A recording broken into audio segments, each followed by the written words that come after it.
this was primarily made using a few things actually, but all done in the SP. I'll go back. Simple drums. These are from what's his name's kits. Oh my gosh, SP Vids. So it's a couple drums from his kit.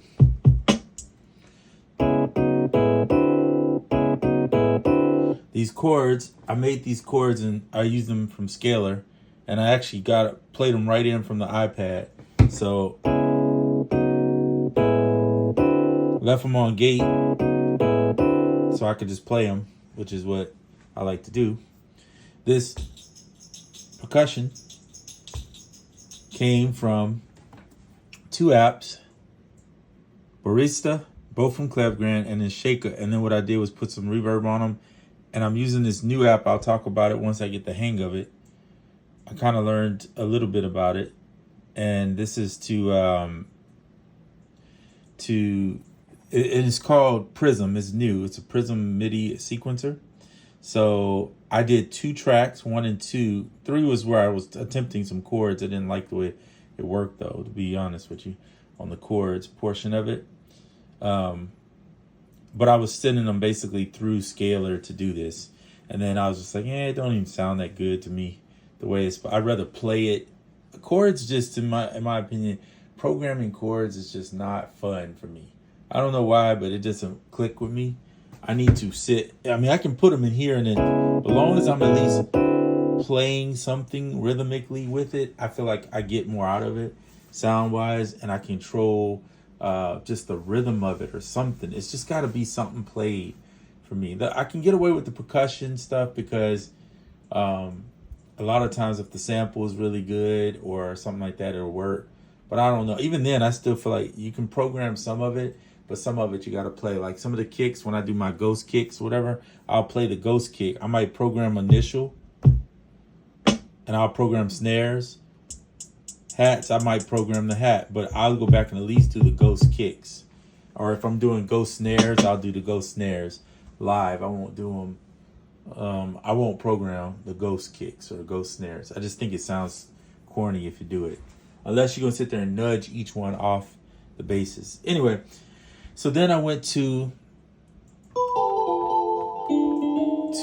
Pigments and used Arturia's Pigments. I actually used 2 different presets that not from Arturia, but that were made by Audio Juke. And if you ever look online, Juke makes some really cool stuff. In fact, this that you hear right now is some bells that he made. But what I'm doing is using from a couple packs. He has some free packs. Actually, these are from the free packs. There's one called Juke's Big Old Demo. So this one you hear just playing in the background like a stacked one, and then I have another one.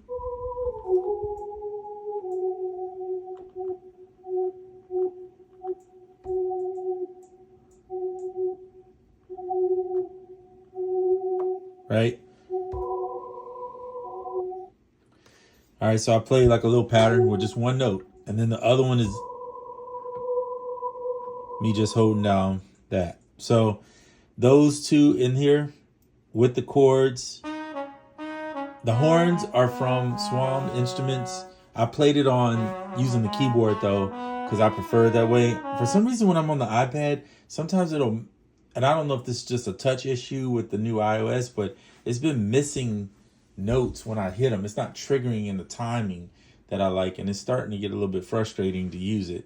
But anyway, just because everything's time based in music, and if your timing is off, you'll have to play it like 100 times. Especially when I played 16 bars of horns. I just made it.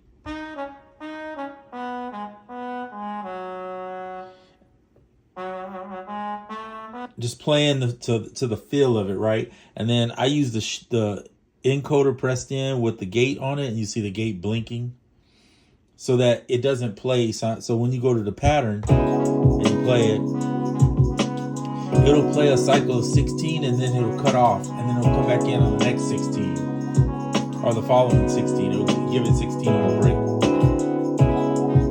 I can't fast forward, unfortunately, here. That would be kind of cool if they had a way to scrub the track a little bit, but they don't. But usually I do 8 bars. This time I was like, I'm doing 16 because it gives you less repetitive. And then I used a trick that I showed you on a previous video where you go pattern, pick it, and then you could select like, all right, I'm gonna just take the 16 here, the last bar, hit delete, and I took the drums out, right? I did it that way. You could go in and manually do it, but it'll take you forever. If you do it this way, it's a little bit quicker. And then put it back on there, okay? And then that way, when it ends, you'll hear it at the end, which if you listen to the beginning of the video, I'm not going to go back and play that for you guys because that's wasting a lot of time that you could go back and listen to it at the beginning. That's why I let it play for about a minute or so at the beginning so you could kind of get a vibe for the song. All right. So this new Prism thing is pretty cool. I'm going to study it a little bit more before I get on video with it. I could show it to you guys, what I know so far, but I'll be honest, there is some bugs in it. I know that for a fact because I had talked to the dev and he knows about them. I made him aware of them, but I think he was already kind of aware of some of it. But he seems pretty cool. His name's Tyler. And hopefully he'll continue. I think he's going to enhance it. It is super cheap. I mean, it's $8.99. It's definitely cheaper than Patterning 3. I still love Patterning 3, but the reason why I'm probably not trying to keep Patterning 3 is because the limitations on it that I don't really care for. I'm not really drumming or using it a lot for drumming like I thought I would. It is a cool app. And what really makes me not want to keep it and makes me kind of upset with it is that they didn't put it out on macOS or iOS iPhone. They only put it on iPad. And it's like, I'm not with I don't carry my iPad around like some people do all the time. I usually just have my phone. So if it was on the iPhone, I think that would make me want to keep it. But because it's just on iPad and I don't like picking up my iPad all the time, that to me is an irritant more than anything. So I'm kind of getting to the point where it's like I want only apps that primarily work on all the devices, with the exception of Scalar, because I do have it on the Mac already and I have it on the iPad. I wish it was on the iPhone, but hey, it is what it is. I do have tonality I can, use, and I have patterning, not patterning. I have Suggester 2 now, which is on all the devices, and I can use that too. So I have enough with chords and things of that nature, so I'm not really tripping if one doesn't work, because all chords in the end, they kind of, how they do it maybe is a little different, but they're still the same in general. But having Koala, I don't think I need patterning really that much.